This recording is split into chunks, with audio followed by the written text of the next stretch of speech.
네, 증시에서 캐캐 묵은 테마주가 있다면은 애플과 관련된 거 아닐까요? 왜냐면은 기대에 있고 할 것으로 알려져 있는데 항상 속 시원하게 말하지 않는 것이기 때문입니다. 대표적으로 애플카가 그런데 그보다는 더 현실성이 있고 가시화된 애플페이가 오늘 시장에선 뜨겁고요. 어떤 종목들이든 다 애플페이 관련주라고 많은 종목들이 특징주로 거론되고 있는 하루입니다. 정말 실체가 무엇인지 한번 알아볼게요. 레몬리서치 김민수 대표와 함께하겠습니다. 어서 오세요. 안녕하십니까? 네, 안녕하십니까? 네. 대표님은 삼성페이 쓰시나요? 파세요. 이 얘기 아닙니까? 아닙니다. 네, 아닙니다. 네, 네. 뭐 네. 사고팔고의 질문이 아니라 네. 삼성페이 쓰시는지. 당연히 쓰죠. 네. 이게 쓰면은 굉장히 편하다고 들었어요. 아직 그쪽을 경험을 못 해보셔서 모르겠지만 네. 저희가 보통 핸드폰 따로, 지갑 따로, 뭐 차키, 이제 나중에는 차키도 아마 들어올 것 같아요. 네, 이제 커넥티비티 세상이다 보니까. 네. 근데 이게 따로 갖고 다니지 않고 하나만 주머니에 넣었다가 어디 모임 있을 때 가서 교통카드 찍고 가서 밥 먹고 결제하고 이런 모든 걸 하나로 한다. 이런 지갑 없는 세상. 네. 이거를 만들어준 게 삼성. 그렇다고 뭐 관계자는 아닙니다만 네, 그런 변화가 나오고 있다. 이제 애플페이도 그쪽으로 가는 게 아니냐. 뭐 이런 쪽으로 나오고 있죠. 맞아요. 그래서 네. 애플페이가 지금 금융감독원에서 약관 심사를 통과받았다. 빠르면 이달 말부터 서비스가 시행될 수도 있다라는 이야기가 나왔어요. 참 이것도 한다 만다 그러다가 현대카드 이야기 나왔다가 점점 가시화되고 있는 것 같긴 하네요. 네.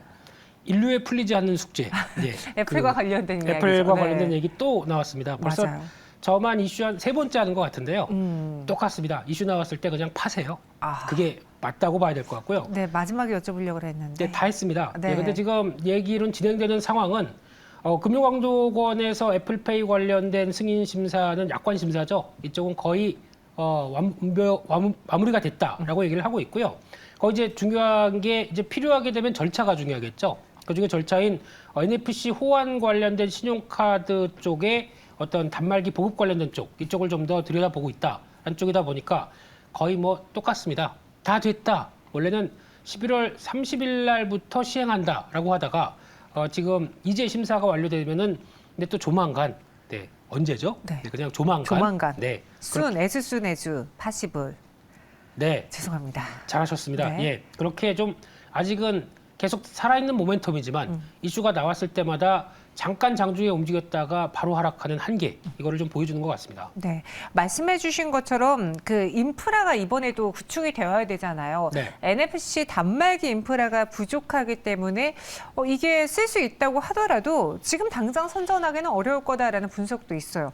이 NFC 단말기 구축이라는 남은 단계? 이건 어떤 걸 봐야 되는 겁니까? 일단 우리나라 가맹점의 대부분은 네. 거의 다 이제 쓰는 게 마그네틱 쪽이죠. 그래서 MST라고 합니다. 네. 이쪽에 단말기인데 삼성 같은 경우는 다 됩니다. NFC와 그리고 또 이 마그네틱 관련된 쪽 둘 다 되다 보니까 네. 제가 보통 특별하게 설치를 안 해도 그냥 이렇게 카드 긁는 곳에 되기 시작하게 되면 다 알아서 네. 결제가 되죠.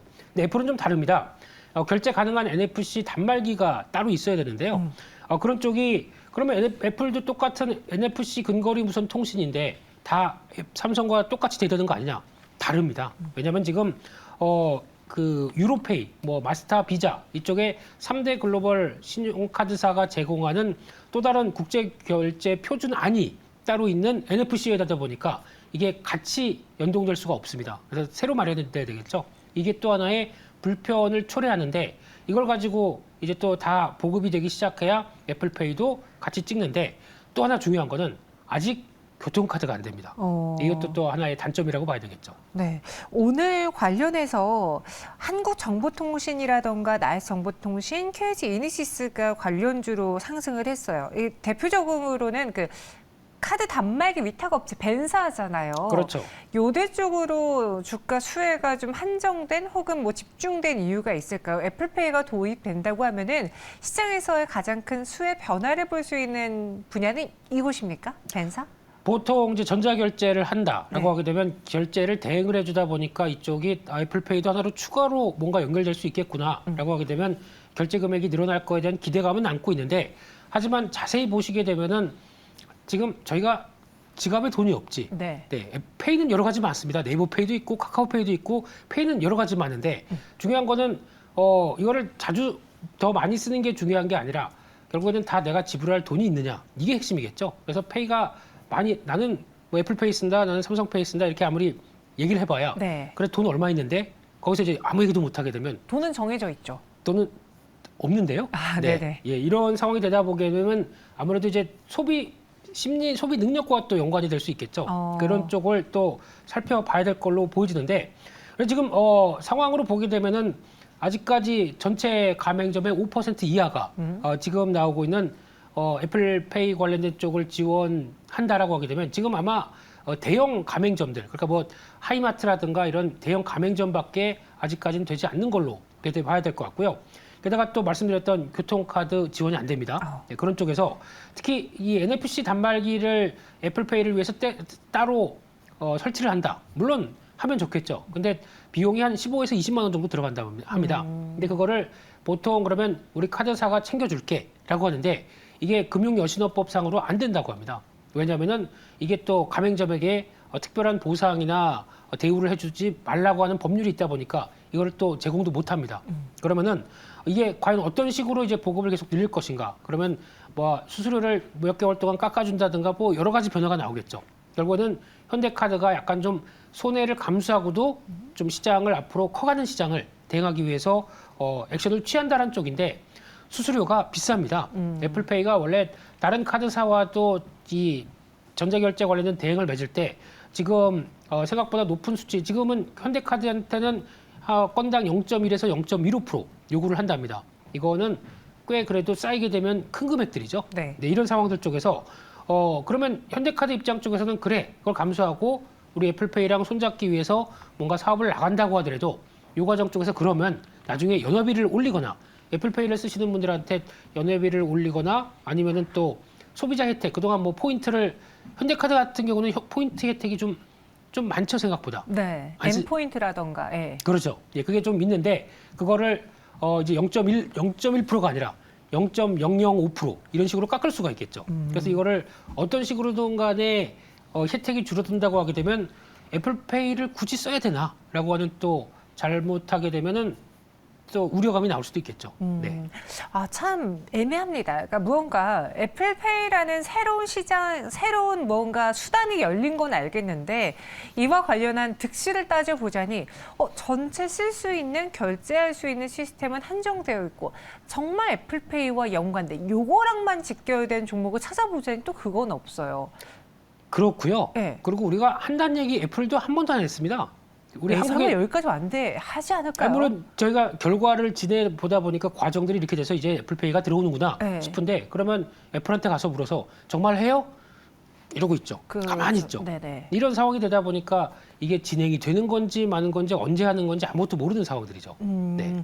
오늘 뭐 오른 종목들이 대표적으로 벤사라고 했고 또 실제로 간편결제 관련주들도 좀 올랐는데 네. 제가 생각하기에는 그 간편결제 아이들 그 주식들의 가장 호황기는 네. 코로나 시기 때 그렇죠. 비대면 하면서 택배 대란이 펼쳐질 정도로 정말 많은 사람들이 오프라인으로 이용할 그때가 전성기였던 것 같거든요. 네. 그 이후에 주가를 좀 잘 안 찾아봤는데 실제로 그 시장 규모는 유지가 되고 있습니까? 아니면 좀 줄어들었습니까? 시장은 더 커집니다.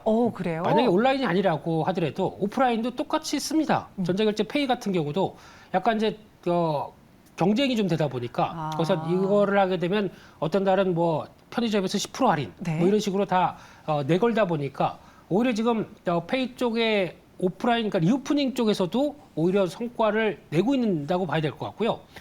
특히 코로나19 기간 동안은 왜 그렇게 각광을 받았느냐. 비대면이 같이 이어지다 보니까 밸류를 높이 쳐줬었죠. 근데 지금 금리 인상기가 들어오다 보니까 그 높은 밸류가 사라지면서 나오는 또 하나의 변화가 여기서도 이어졌다라고 봐야 될 것 같고요. 막상 간편 결제 서비스 시장은 한 6년 동안 그리고 특히 올해까지도 지금 6년 동안 한 30배 성장했습니다. 하루 이용 금액이 얼마인지 아세요? 아니요. 7천억입니다. 조만간 1조 찍겠네요. 네, 하루에 저희가 페이로만 쓰는 금액들이 이 정도까지 들어왔다. 상당히 많은 변화라고 봐야 될 것 같고요. 네. 아마 근데 이게 제가 알기로는 중국은 더 큽니다. 그렇죠. 그만큼 더 빠르게 성장하다 보니까 이런 쪽이 가장 편리함이 강적이라고 봐야 되겠죠. 네, 이런 쪽이 들어오는데 그렇게 보게 되면 지금 아직까지는 전체 페이 시장에서 우리가 얘기하는 빅테크 쪽, 그러니까 네이버, 카카오페이를 통한 쪽이 전체의 50% 차지합니다. 그리고 나머지가 금융회사가 발행한 페이들, 이게 한 26% 정도 차지하고 있고요. 삼성페이가 대세인 줄 알았는데 네. 그래도 그나마 그렇게 크지는 않습니다. 한 23%대 정도 되다 보니까 그래도 이 정도의 시장 규모가 유지가 되면서 움직이는데 그러면 애플페이가 여기를 고개를 들고 들어오겠다는 얘기겠죠. 그런데 여기서 강점이 뭐가 있겠느냐? 딱 하나 그거밖에 없습니다. 애플이 점점 더 생태계를 넓혀가고 있다. 이거 하나밖에 없는데 어떤 우리 사용자들한테 혜택을 줄 것이냐. 이건 좀 더 지켜봐야 될 것 같고요. 네. 또 하나 단점이 한 1년 사이에 이 페이를 쓰다 보니까 명의 도용이나 뭐 부정 사용 이런 쪽으로 나왔던 부분들이 한 이용자의 그 설문을 응답한 사람들이 한 10% 정도는 한번 경험했다. 이거 보완이 좀 필요하다라는 쪽도 얘기를 하는 것 같은데 네. 이거를 찍고 비밀번호만 들어가게 돼 있죠. 그러니까 솔직히 여자친구, 남자친구 사이에 네. 비밀번호 알게 되면은 그냥 가서 뜩 찍을 수도 있는 이런 상황이 되다 보니까 보안 부분에서. 예, 이 보안이 조금 더 강화돼야 되는 게 아니냐 뭐 이런 얘기도 좀 나오고 있습니다. 그럼 이야기를 쭉 들었을 때 김민수 대표님은 애플페이 관련주들에 대해서는 장기적인 관점보다는 단기 혹은 뭐 그날 이슈 나면 하루 이렇게 트레이딩으로만 보십니까? 트레이딩도 너무 빨리 움직이니까 얘기 나오고 그냥 훅 움직이니까 매매도 못 하겠어요. 잘. 아, 네. 거의 뭐 기사가 나오기 직전에 사서 나오고 팔아야 되는 그 정도 수준이죠. 네, 너무한데요. 근데 죄송합니다. 네, 그렇게 매매를 많이도 해봤지만 네. 어렵습니다. 이거 대응하기가 참 어렵기 때문에 그냥 이슈 나와서 이만큼 떠 있으면 그냥 오늘은 추격 매수하지 말자 이렇게 생각하셨으면 좋겠고요. 네. 게다가 이제 애플페이는 그렇게는 보셔야 될 것 같습니다. 어차피 지금 젊은 세대 10대에서 20대 적어낸 건 아닙니다. 네. 20대 사이에 분들은 벌써 지금 아이폰의 사용률이 갤럭시 사용률을 넘어가기 시작하죠. 네. 네, 왜 그랬어요? 아닙니다. 네. 예, 네. 이런 쪽으로 되게 되면은 사용률이 벌써 갤럭시 사용률이 한 44%, 아이폰 사용률이 52%. 그럼 이 친구들이 이제 커서 내 경제적 능력이 된다라고 하게 되면 애플페이가 그때는 내 애플 계속 쓰다 보니까 훨씬 더 쓰기 좋아라고 하게 되면 그때는 대세가 될 수 있겠죠. 그러면 이 친구들이 돈 벌 때까지 생각하게 되면 앞으로 한 10년은 걸리겠죠. 5년, 10년은 걸린다라고 하게 되면 그때까지는 아직 본격적인 애플페이가 들어온다고 하더라도 침투율이 그렇게 높지 않지 않을까라는 쪽으로 바라보고 있고요. 항상 중요한 거는 소비 심리입니다. 뭘 쓰든 간에 돈이 있어야 쓸 수가 있겠죠. 그렇죠. 그렇기 때문에 단순하게 나일에서 나오는 뭐 전자결제 쪽이 성장한다라는 쪽은 물론 성장 트렌드는 유지가 되고 있지만 이 부분이 단순하게 애플페이로 인해서 성장한다라고 하기는 좀 어려울 것 같습니다. 알겠습니다. 그럼 애플페이 관련주 딱 애플페이와만 직결된 종목을 선정하는 거는 너무 일시적일 것 같고요. 네. 이 외에도 플러스 알파가 있는, 그러니까 애플 이슈가 나와서 플러스 알파로 먹을 수 있는, 하지만 지금도 봐도 괜찮을 만한 그런 종목이 있을지요? 네, 원래는 없습니다가 맞는 건데요. 네. 없는데 그래도 그나마 주가 수준을 보게 되면 생각보다 과거에 비해서 많이 싸졌다라고 한 종목으로 보게 됐을 때 KG 모빌리언스가 좀 싸다고 느껴지고요. 네. 이쪽은 휴대폰 결제 서비스라고 해서 저희가 소액 결제 할 때 30만 원인가 한도를 두고 거기서 결제할 수 있게 만든 이런 서비스들이죠. 네. 근데 이 회사가 성과는 계속 냅니다. 한 지금 3년 동안 영업이익은 한 450억대는 꾸준히 냈는데 시총이 지금 300억대 정도라고 하게 되면은 생각보다 비싸지 않은데요. 어떻게 보면 가치주 영역까지 들어오다 보니까 이 부분은 생각보다 그렇게 비싸지 않은 변화로 나중에 이제 어느 정도 좀 시장이 안정되게 되면 언제든지 또 부각받을 수 있지 않나라는 쪽에선 관심은 갔는데 적극적인 관점은 아닙니다. 네. 그런 쪽에서 차라리 노리게 되면 싼 거 사자 이런 게 더 관심이 간다고 봐야 될 것 같습니다. 차라리 노린다면은 가격대가 낮은 그런 KG 모빌리언스를 눈여겨보겠다. 저평가. 가격대가 낮은 게 아니라 저평가. 네. 하지만 그렇다고 굳이 사진 않으시겠다는 입장이신 건가요? 지금 시장 동향을 보게 되면 네. 시장이 좀 이상하잖아요. 외국인들이 벌써 한 12월 달 들어서고 계속 주식을 팝니다. 네. 게다가 기관들까지 같이 동참합니다. 수급이 꼬이는 거죠.